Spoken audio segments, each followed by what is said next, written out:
Hey everyone, welcome back to my channel. Today I am doing part 2 for you guys. This is the eyes and lips of the full face of techniques that don't work for me. If you guys haven't watched the first video, I'm gonna link it here, I think, one of these places, and go check it out first so you can see how I got to this point. I wanted to do this video because it's really important to me that there's more representation on YouTube than just the typical aesthetically pleasing features of like big prominent eyes and full lips and high cheekbones and super thin and everything, because there are more face shapes out there than just the popular YouTuber face shape. So going into that, it can be really hard to try to tailor looks to your face if you're just following those popular YouTubers who don't have the similar features to you. So I know I started there when I first started watching YouTube years ago, and I was trying to recreate looks and getting frustrated that I couldn't do it and it didn't look the same way and I didn't feel like it made me look good and things. And I see those same types of comments in the comment section of videos all the time, and now that I like have gone through this journey myself, I know like, yes, you can totally tailor looks to your own face using the same kinds of techniques and using the same kinds of colors, but maybe just altered a little bit. You might not have to alter every single aspect. Like I did this full face of things that don't work for me, but sometimes it's just like one or two techniques that don't work that other people do. So it's just really about knowing your face and knowing what looks good on you and actually knowing what you like for you, and not just because everybody else is doing that technique or wearing that thing or whatever. So yeah, if you guys want to see how I got this full face of things that make me look not great, then just go ahead and keep on watching. Okay. So next is eyes, and I just got this palette in. It's the Urban Decay Jean-Michel Basquiat, I believe is how you say it, palette. I decided to give this palette a shot, not only because I love the packaging, but I'm always gonna like want things to work for me. So I'm gonna go in with this first shade, which is Enigma, and I'm going to set, I carved out my brows. I'm gonna set that. If you guys watch my videos, normally you'll know that I don't highlight my brow bone ever when I do my eyeshadow. If you watched the previous video, you'll know that the reason I don't do a lot of things like that is because highlighting brings the features forward, and so my eyes are so deep set that I don't want to bring the area around it forward. I want to bring the actual part where my eye is forward. So I'm always trying to push back, you know, around here and bring where my eyes are forward. So highlighting my brow bone just accentuates how deep set my eyes are. Next, I'm gonna go in with Not For Sale here, and I'm gonna start running that through my crease, and I'm gonna be very low with it. Again, I'm gonna say this over and over because it's my face I'm working on and my features, but because my eyes are very deep set, the lower I bring my crease color, the more deep set my eyes look. And for a lot of people who have not as deep set eyes as I do, or a more prominent hooded eye, doing this kind of look looks amazing. On my eyes, it just doesn't. And I'm not gonna wing it out or anything. I'm just gonna keep it a really round shape. But basically right now I'm in my actual crease, like not really where the bone is, but where my crease is. And usually what I do is I ride my actual orbital bone, which is here, because that's where I want the illusion of a crease to be, is up higher for this reason. Doing that helps push the illusion of the mobile lid forward. And I'm going to bring it all the way in and all the way out. I know that there are a lot of you out there who have hooded lids and who have deeper set eyes, and you're trying to figure out how to do eye makeup that works for you. Again, bringing the depth up where you want the illusion of your crease is the best way to go. It always ends up really opening your eyes and making them look a little bit bigger, more prominent, all the things that you kind of, you know, are trying to achieve, because that's what society says is aesthetically pleasing. And not that deep set eyes are unpleasing, but I feel, again, like when we talk about contouring and highlighting, and bringing features forward and pushing features back, most of us are trying to achieve the same features forward and the same features back. So it's not necessarily a bad thing, it's just the way kind of it is. Look at how cakey. I think at the end of this I'll like totally super zoom in so that you can see how bad all of this looks. The next thing I'm gonna do is take Levitation, and I'm just gonna barely blend out the top part of this. For me, because my eyes are so small, it's really easy for me to take things up too far, just because most brushes are, like the really fluffy brushes I want are big. Most smaller brushes are denser, so it's hard to get a nice blend without either covering everything up or taking it up too far. But I don't want an unblended look, because nobody wants that. Unblended eyeshadow is like the bane of my existence. So far so good with these shadows. I'm not hating it. So the next thing I'm gonna do is go in with Pseudonym on the mobile lid. I'm gonna just start by pressing that onto the lid. I did bake my under eyes, so I do have a ton of extra powder under there than I would normally have. So this fallout that I'm getting, I'm not too worried about. I don't still have the like full bake going, but there's enough powder under there to brush away any fallout. Again, for me, since my eyes are small and deep set and sort of close together, they're not super close together, but they are because they're so small. The farther you bring dark colors in, the closer together they look. So, and right now, because if I do basically anything else, I'm going to take this up way too high, I am just keeping this brush in my crease and going back and forth, because again, I don't really want it to be unblended, but I can't bring it too high or else it just negates everything I'm trying to do here. So I'm gonna go in with a smaller brush and go back to Not For Sale and take that in the crease, because I do want the brown to be there. Okay, I'm gonna go back to Pseudonym and pack that back on, since I did blend a lot of it away.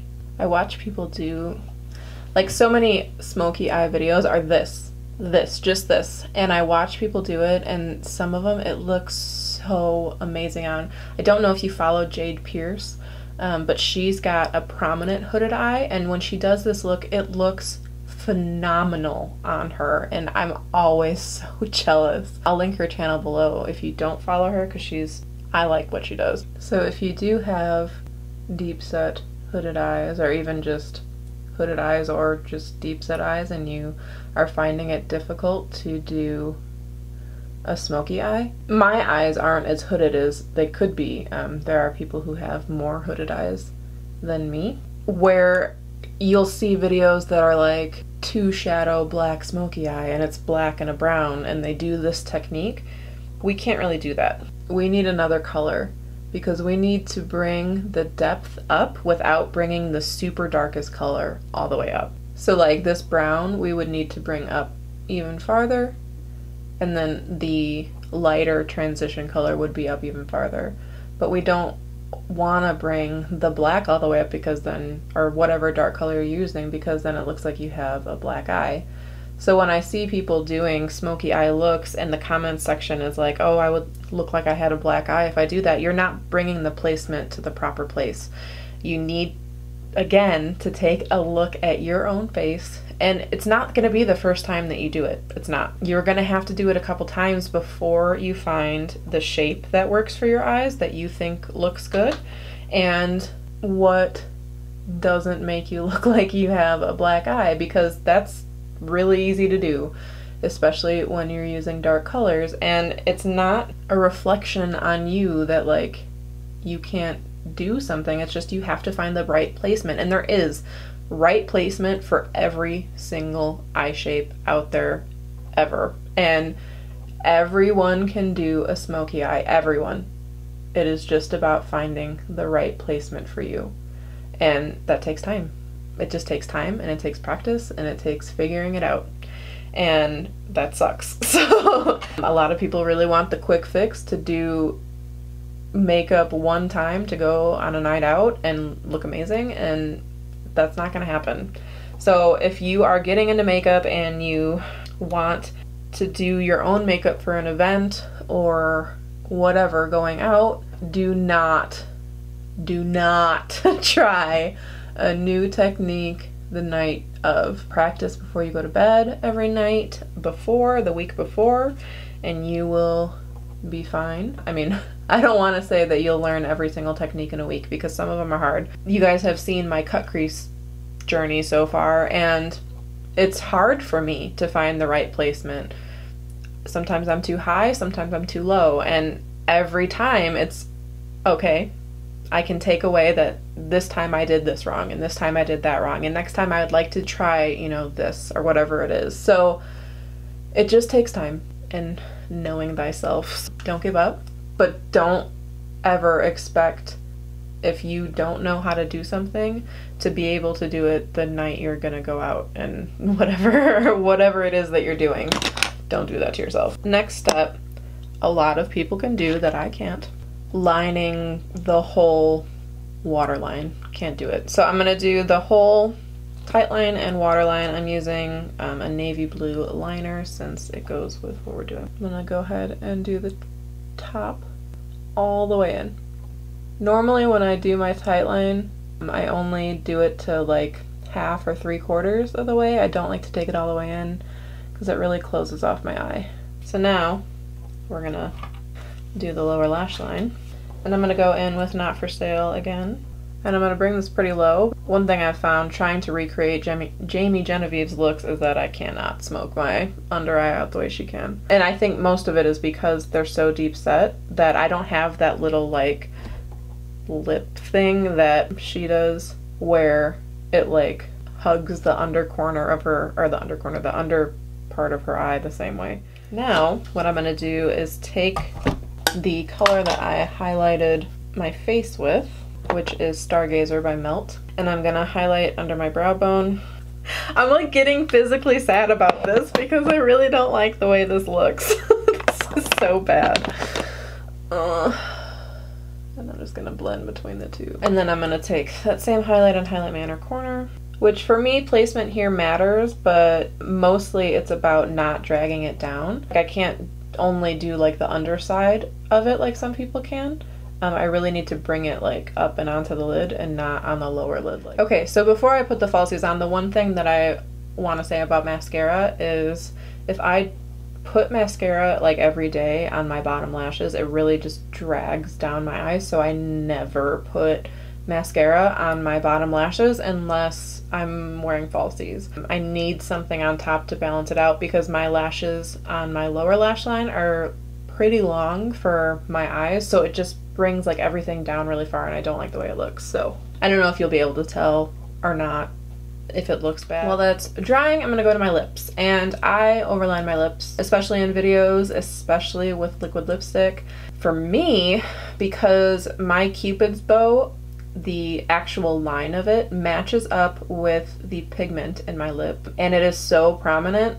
I never ever ever ever ever overline here ever, but I can get away with it here because it gets flatter and it's not as noticeable. So I'm gonna overline here. But if you have a prominent lip line where I'm talking about like it protrudes out like mine does, that's when you're gonna have a lot of trouble overlining your lips.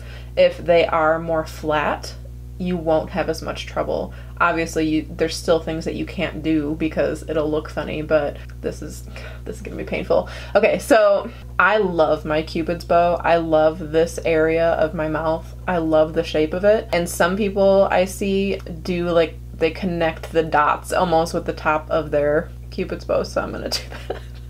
This is so hard to do, you guys. It's so hard to do things that you know don't look good on you. Okay, so I'm not gonna overline here. I'm actually underlining almost here. And then I'm gonna overline the bottom lip too, which is gonna look ultra ridiculous because my bottom lip is already bigger than my top lip, especially on the outer corners. So here we go. I'm trying to channel my inner Jamie Genevieve here because she can do that and it looks good on her. Fully overlined. Okay, one thing that I see people do who like having a lip gloss or whatever on, which is fine. But I feel like if you're gonna I feel like Khloe Kardashian right now. That's what I feel like. I was like trying to figure it out. One thing that I think you shouldn't do if you're gonna overline, but some people do because they like it, which is fine, is put a gloss on, because I feel like that really accentuates the lip line more than matte. Right now though, I think like nothing can help me, but I'm going in with the Buxom Blushing Margarita Gloss. It's one of the limited edition ones, and I'm gonna bring it all the way.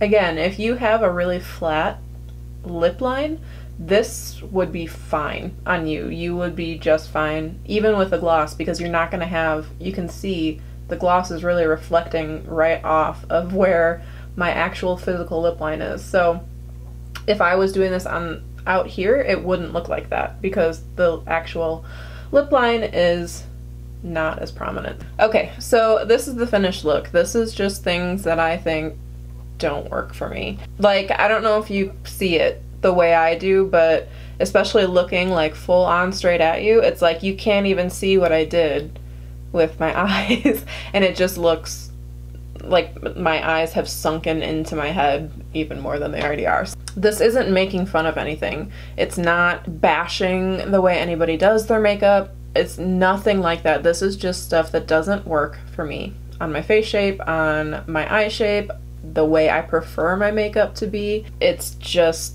that's it. So this is simply saying, like, you need to know yourself. You need to know your face.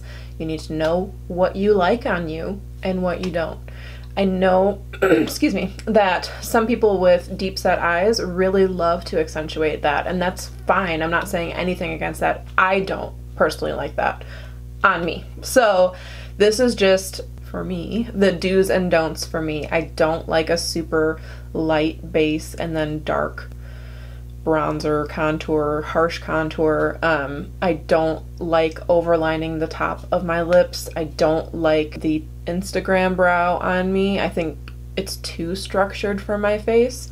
And I don't like highlighting my brow bone. I don't like carving out my brows. There's just things. So it's stuff that looks amazing on other people, and you'll see lots of the big time beauty gurus doing those techniques. All the tutorials that will tell you the things that I did that don't work on me are great, and it's not that they're wrong and I'm right. So yeah, I'm gonna zoom you in and just show you kind of stuff. Okay, so again, I feel like my eyes just look super deep set, and you can see that.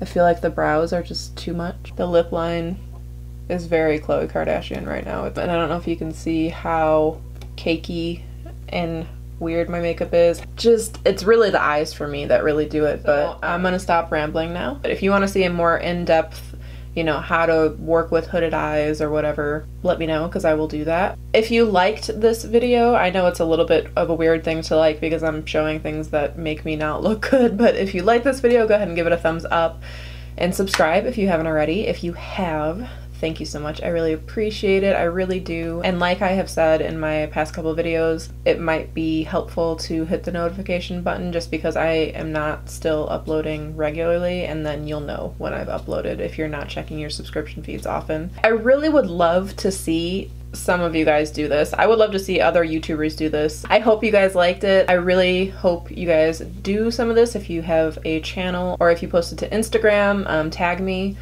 and I will give it a like and everything. But I love when you guys tag me in pictures. It always makes me really happy. So other than that, I hope you guys are having a great day wherever you're at, and I will see you in my next video.